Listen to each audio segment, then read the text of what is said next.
Hey everyone, welcome back to Will's Bill's Garage. Got another one for you. A lot has been happening with the truck lately. I've owned this thing for a year now, and it's come a long way, but a lot of it has been fixing stuff that's just driving me absolutely bonkers. I won't go through it all right now, but one of the things that is extremely important to me with this truck is the ride.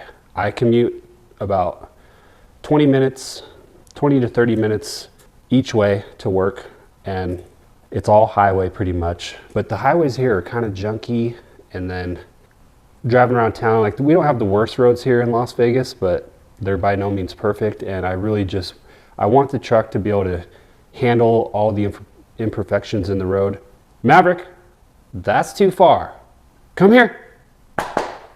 Don't make me pop your hips out of socket.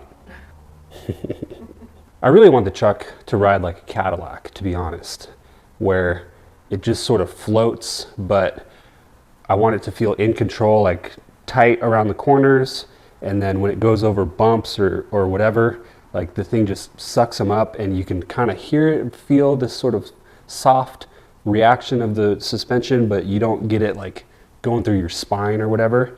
And the way the truck has been riding is, I think, pretty typical of pickup trucks. The front rides pretty great from what I can tell, but the back, because the truck bed is so light and so much less weight than the front, it just bounces. So as I'm going down the road, I feel nothing happening in the front, but everything is happening in the back, and it's just like, it drives me nuts, and I have to fix it. I started doing research, like, what's my options? Coilovers in the back? Well, that's $7,000 for like a full kit that you can get, and they don't get the best reviews. Like, some guys are like, yeah, it's still pretty stiff. It kind of rides like a lowrider or something.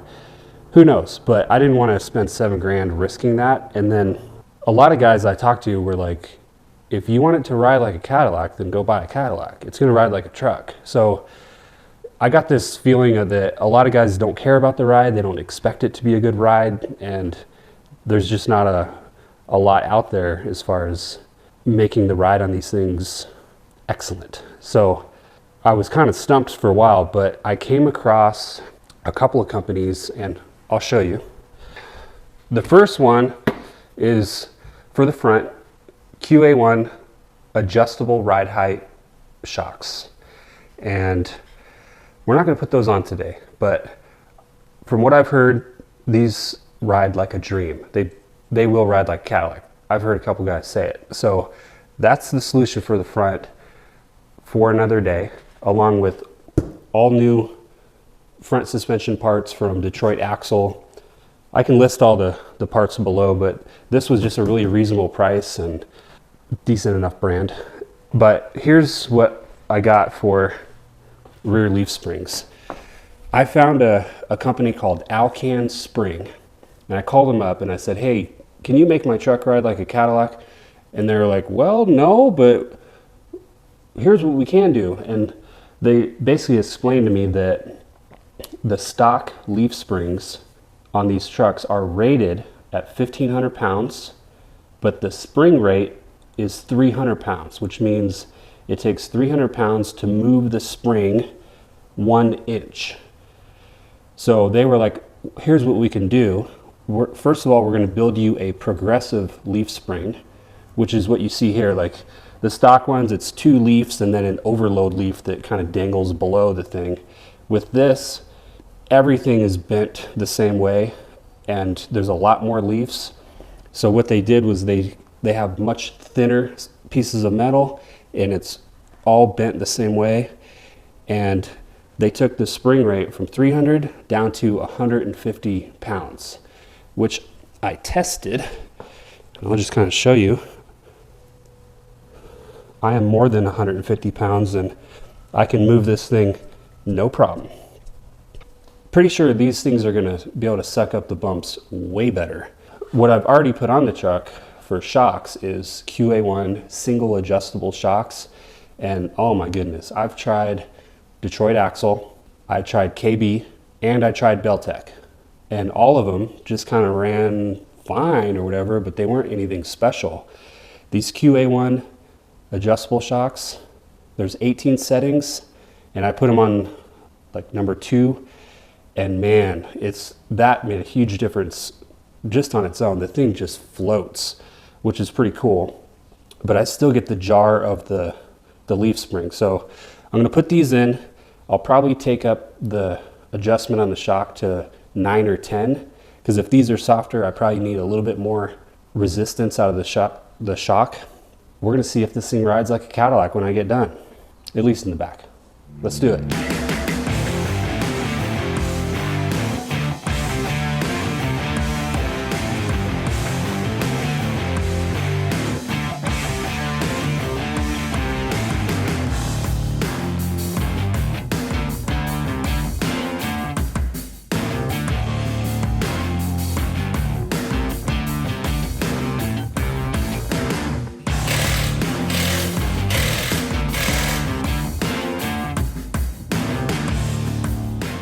Real quick before we get started, the leaf springs from Alcan Spring cost $1,200, give or take, and they took 8 weeks, so just call it 2 months from the time I ordered to when they showed up on my doorstep. It took 2 months.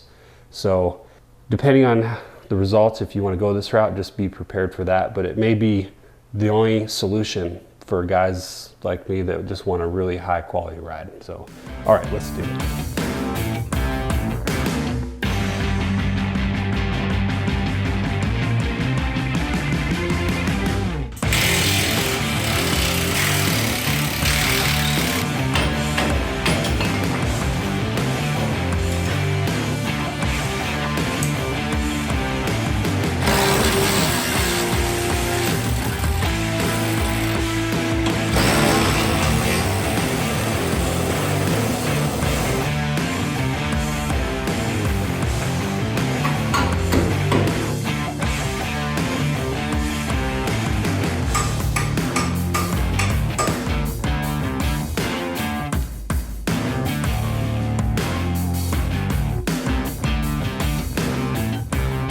All right, well, I'll tell you what, man, summer in Las Vegas it's not truck project season.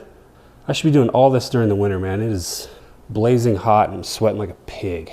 But before we throw these back in, I have to switch over the center bolt because I'm running these 4-degree shims. I'm gonna do a separate video on this, but I've been trying to chase down a vibration, what some guys might call Chevy shake.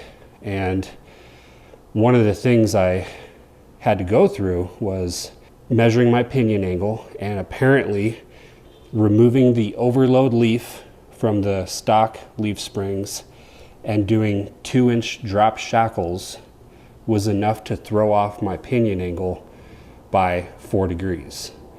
And if it's off, then you're gonna get a vibration from the drive shaft.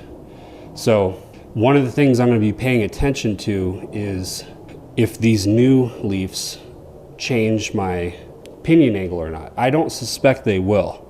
There's more height out of these, but I told them to build them with like about a 3/4 to 1 inch drop from stock height because I removed the overload leaf and I'm really happy with the ride height. So hopefully the way these sit is exactly how these ones sat, and the 4-degree shim is gonna work the same way, and all my angles are left the same and right where they need to be. These require a couple extra washers to fit the pin through there and into the spring mount or whatever that's called. So I'll switch those over. We'll get the drop shackles moved over, and I learned, I guess the hard way, that you're only supposed to do about 60 foot-pounds of torque when you're putting these on so that they can articulate freely and your suspension will work a lot better. If you over tighten those, it's gonna bind up and you're not gonna get the full performance out of these things. So it's a small detail, but an important one. Here we go.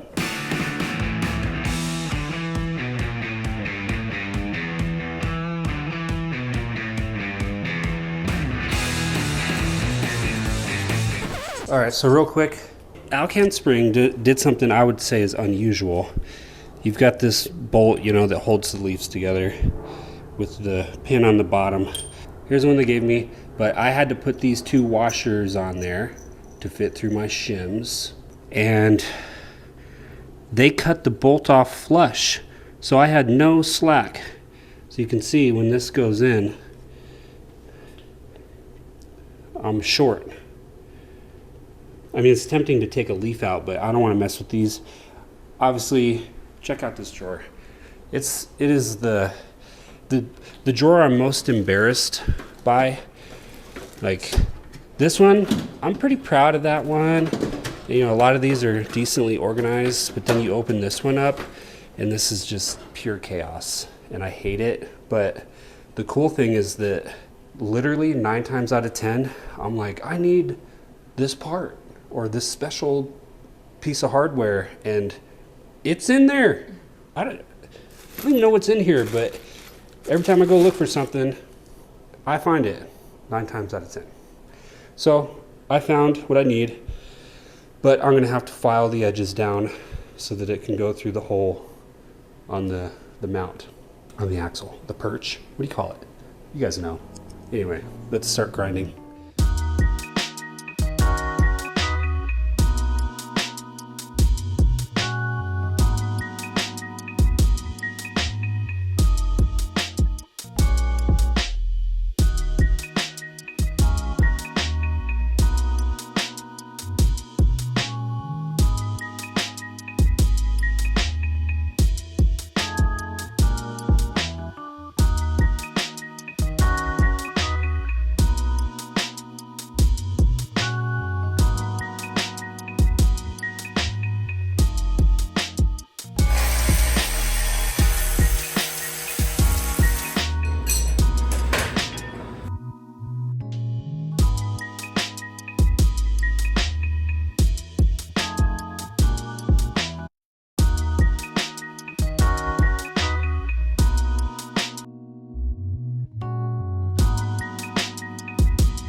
Okay, one side done.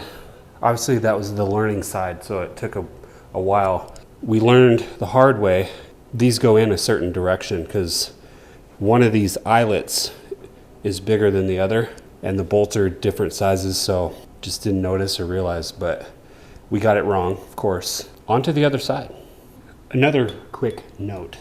Because I had previously changed my leaf springs already, this front bolt on the driver's side leaf spring, the engineers from GM put it in this way. When you go to take it out, it's going to hit the gas tank. If you've never done this, you are going to run into a project for this one bolt. So a lot of guys will drop the gas tank or loosen the straps and try to pry it out of the way. But what I did was just cut off the end of the bolt. Now I just stick it in the other way. So just a heads up. You may have noticed on the passenger side, I was in the top bolt. On the driver's side, I'm in the bottom bolt. And that was my way of correcting the Chevy lean. Very, very important to me to be able to sleep at night. All of my dimensions have to be even. So obviously not front to back because I like a slight rake, but from side to side, I want this thing sitting within like 1/4 inch. Otherwise, it just kills me. Mounting in the bottom hole allowed me to even the truck out. But with these new leaf springs, I'm gonna go with the top hole for 2 reasons. One is because knowing that these are in two different bolts still makes me lose a little bit of sleep. The truck is even, but I'm always like, yeah, but because I did it uneven. So it's like, it still nags at me. And the other reason is because with the new adjustable ride height coilover springs I'm putting in the front, I believe that is a more proper way to even out the truck or to correct for any of the lean. So I'm gonna just let these leaf springs sit where they sit. It might be uneven, it might not be. And then when I get the front springs in, that's when I'll really kind of get things dialed in and all that. So, all right, well, I've been riding the truck around for a few days now. And just to recap really quick, they took me from a 300-pound spring rate, which is stock, to 150 pounds. And they kept me at the same ride height I was at before, which their springs compensated for the inch I lost from taking out the overload leaf on the stock springs.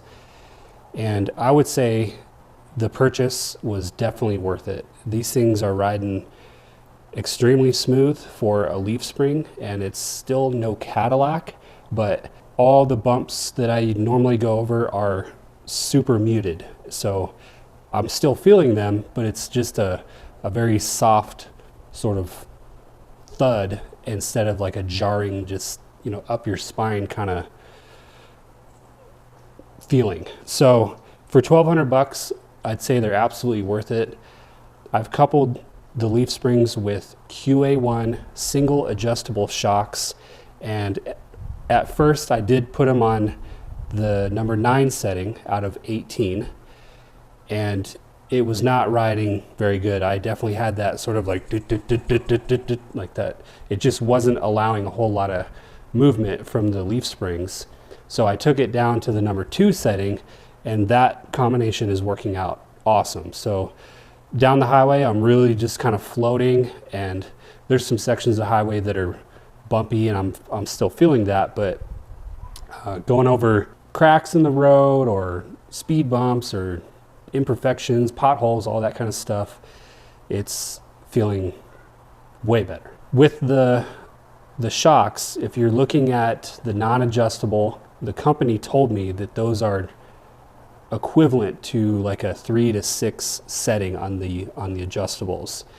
And then if you're looking at the double adjustable, the company basically told me, like, unless you're trying to race this thing or you have a highly technical approach to how you want this thing to ride, then the single adjustable is really the way to go. I definitely recommend that for the guy that wants the ability to adjust but isn't looking to kind of overcomplicate it. And between the Alcan springs and the QA1 shocks, I'd say this is about as good as it's going to get, and I'm pretty happy with it. Let me know your comments. Let me know what you've done to try to get the best ride and what you think of this setup. If you have any questions, shoot them my way. Hit the like button, and thanks for watching. See you in another one soon. Oh, and subscribe, please.